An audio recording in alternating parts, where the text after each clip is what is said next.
Здравейте всички! Днес ще ви покажа откъде да си намерите уникални теми за Google Chrome, като например тази, в която съм в момента. Влизате си в Google и си пишете Google Chrome Story.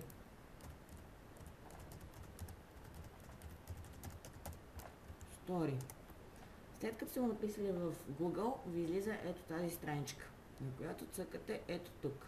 Chrome Web Store.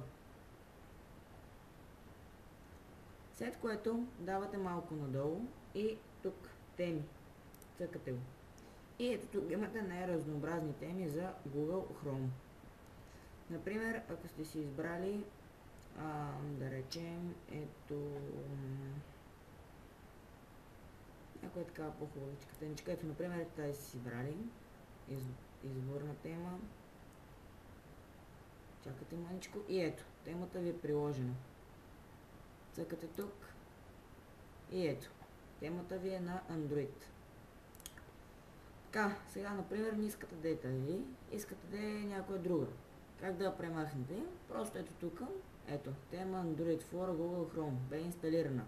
И ако не искате вече да е тя, натискате отмяна. И ето ви се връща старата темичка. Така, отново и отново може да си слагате различни теми. Изборна тема. Чакаме и ето. Отново, с много уникални теми може да намерите.